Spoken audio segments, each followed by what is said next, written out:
You know, the Android battles continue, and I've got two awesome devices in my hands that are worthy of going head-to-head. How's it going, guys? I'm Aaron from PhoneDog.com, and in one hand, I have the HTC One X. Now, this thing is available globally and is coming soon to AT&T for $299.99 with 4G LTE and some other goodies. Then I have the Samsung Galaxy Note over here, big 5.3-inch display, 8-megapixel camera, and available now on AT&T with 4G LTE connectivity. This thing is available soon, but it has a 1.5 gigahertz quad-core NVIDIA Tegra 3 processor on the global version, a 4.7-inch HD display, and a pretty awesome camera that shoots in burst mode. Which one of these is the ultimate must-have Android device? We're going to find out in the dogfight, but first, some love to my boys at Best Buy Mobile. Got to give them a shout-out because they hook us up with phones like this for use in our One Paw Bandit game that we turn around and give to you on the site. When you go into Best Buy Mobile, you'll walk out working. They'll help you set up your email, your web, all that good stuff. So when you walk out the door, you don't have to deal with any of that stuff. It's just all set up at Best Buy Mobile. They'll make sure you walk out working. Let's take a look at this One X Galaxy Note. Let's start off part 2 of this video with a bang because you got the S Pen over on the Samsung Galaxy Note. So obviously 5.3-inch display over here means this thing is a borderline between a phone and a tablet. That's why in most cases you'll hear this thing referred to as a phablet or a large smartphone or a tablet phone. Little quirky names like that because combined with the S Pen, the functionality isn't that far off from an actual tablet. So you get this S Pen that comes actually on the device. It has a little slot where you can store it when it's not in use. And it's actually a nice little feature. You know, I carry this device for 30 days as part of my 30-day challenge series that I've been doing for a couple of months now. And about 15 days in, I really realized, you know, I wasn't using this thing at all. I thought it was kind of a gimmick. But about 15 days in, I really started using this. And by the end of the 30-day trial, this is probably the feature I missed the most about the Samsung Galaxy Note because I found myself coming into S-Memo, for example, and coming in here and jotting a quick note. I'd say take out trash or something. Take out trash. And then I'd read page, 110 of a book or something. I'd save that note and it would store in there. Now it's a benefit on several fronts because let's say, going back to PhoneDog.com, let's say that I come over here and we'll go to the site and let's say that I see something wrong. And let's go down here and take a look. And a lot of different functionalities to this pen, by the way, but just to show you one as an example, let's say that I go down here and I'm like, Sprint Unlimited Data worth it, and that article is by Taylor. Well, I don't like that article, so I'm going to press and hold, and I'm going to snap a screenshot of it. It's going to take a picture of the screenshot where I can come in here and I can circle it like this, for example, and I can do like that, and then I can send him a message and say erase now.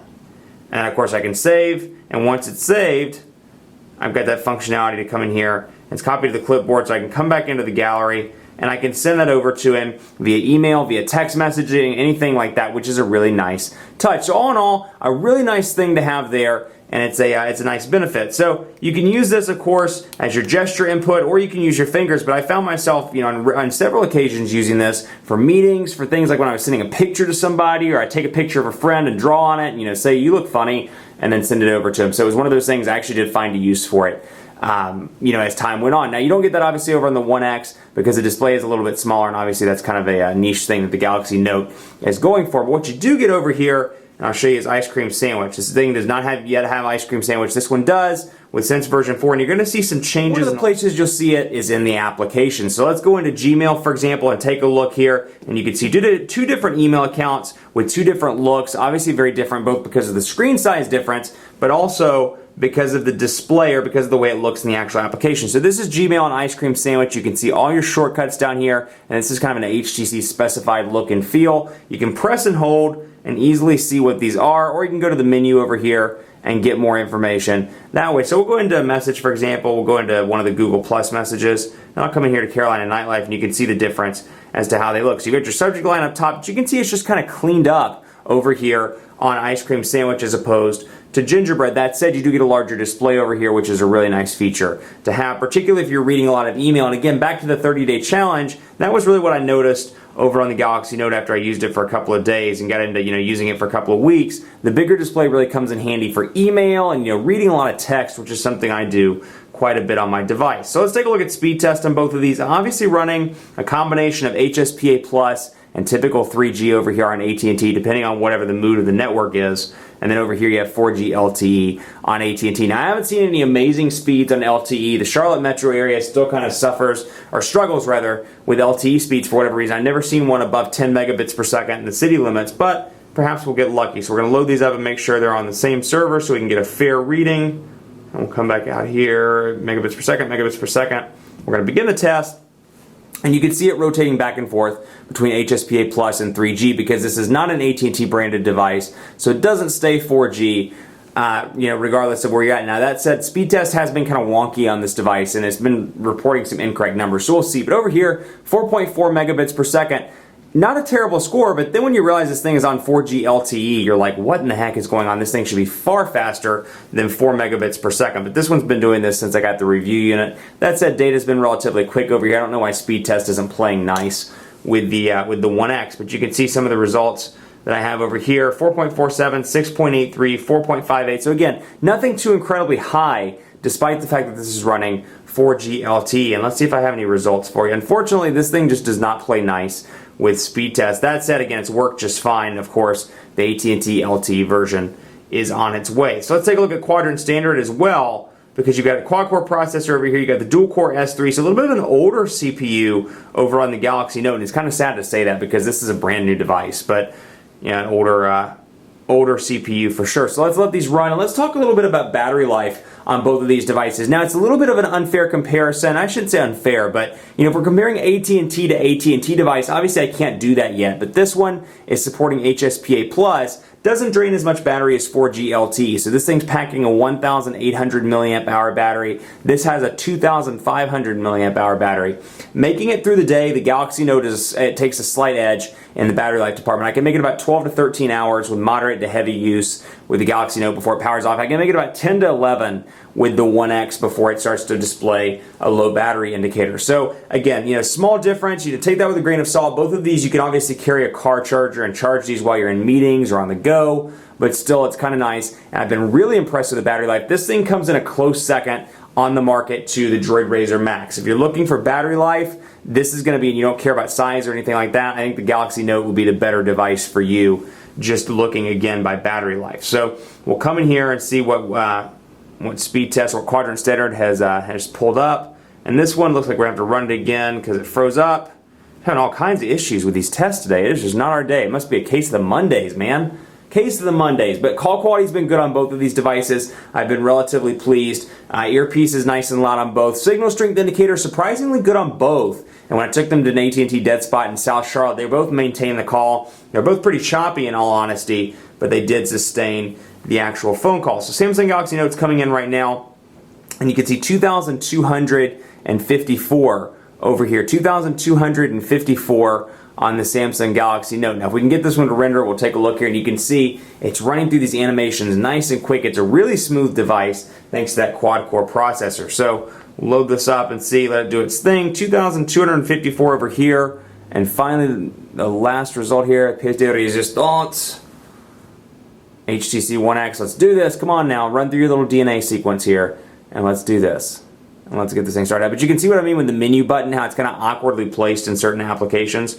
Just like that. So sending benchmark results right now, and this could be because of the weird data issues that we're having. 4,507 over here. So compare this, 4,507, which I've seen this thing as high as 5,000, all the way over to 2,254. And again, these are, aren't indicative of day-to-day performance. Take it with a grain of salt, but I will say this one is noticeably faster in day-to-day performance than the Galaxy Note. I still see lag and I still see some stutter, typical Android stutter over here. I see it a little bit on the One X, but not nearly as much as the Galaxy Note. So if you're like me, you're all about fluidity. It drives you crazy when a device lags and when it freezes up. The One X is going to be your better bet out of both of these devices. So let's take a look at camera as well. HTC's got an 8 megapixel camera over here, so does the Galaxy Note, and they both shoot video at 1080p. So we're going to bring in, third competition here. We're going to bring in the the Nexus S 4G and take some pictures of it. So we'll come in here to camera and go down to camera. There we go. And of course, beautiful display here. That's one thing they've done a really good job with. 4.7-inch display. So you have a couple of awesome features on the One X. Makes this a great camera phone if that's something that interests you and you're you're somebody that takes frequent pictures. You've got your settings over here, and I won't spend too much time in those, but what I really like is you have this burst mode capability. So let's say you're at a soccer game and your son's shooting a goal or shooting the ball in. You can immediately take, and let me turn the sound up so you can actually hear it. And let's go back. So I'm trying that one more time. So you can take burst mode and you can run through here just like that and let go and take a look at all the pictures you took. So if you're in a fast-paced thing, a boat's going by really quickly, something is going in front of your eyes, you're traveling and you see something and you're safe enough to take a picture in the car, you can see that it's a nice feature to have. And then of course I can select that as a best shot, and I can either save all the images or delete all the images. Now that's cool, and it would be cool if it left it at that, but HTC took it a step further. Not only can you do that, but you can also record video.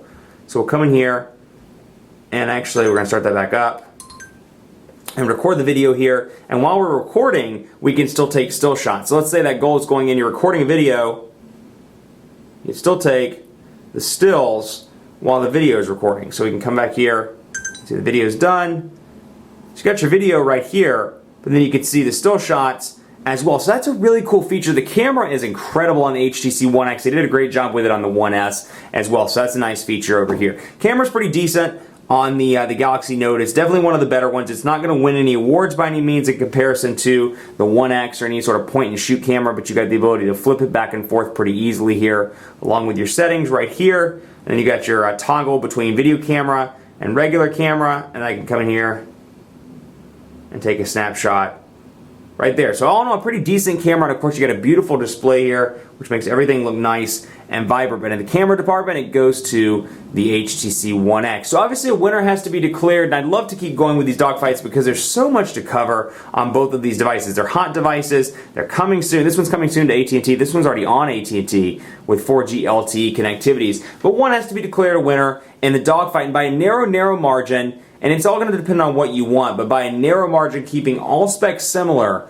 it goes to the HTC One X. And let me explain why. First of all, you got a quad-core NVIDIA Tegra 3 CPU over here, but even with the dual-core S4, it's still much faster in day-to-day testing than the Galaxy Note. I've used the HTC One S, which has the same processor. Very impressive speeds over there. It's got a killer camera, so if camera is what's important to you, it does a decent job. Now, 1,800 milliamp hours, not the biggest battery in the world, but HTC's finally listened to their consumers, and they're packing something a little bit bigger than 1650 or 1700, which is a really nice touch. HD display over here. To me, this is the ultimate package because it fits well in the hand. It's got a nice HD display. It's got a killer camera, a really awesome processor, and it's packing ice cream sandwich with Sense 4 out of the box. So it's got everything that I think the tech nerd would want here. It's got all the awesome specs. It reminds me a lot of the Evo 4G, where it's like the check boxes are all being checked off with the specs. I mean, it just seems like a high-end device. Now, the Galaxy Note does really well. Love the display. Miss the S Pen every single day. Incredibly functional tool here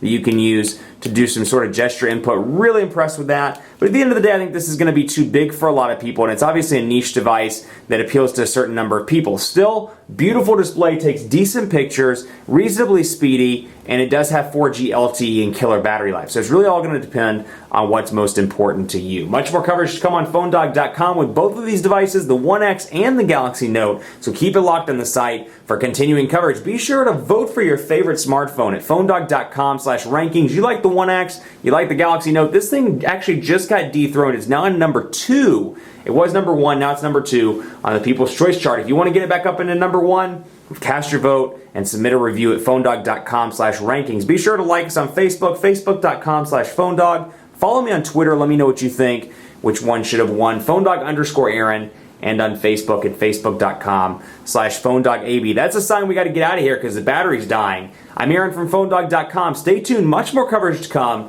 with both of these devices on the site.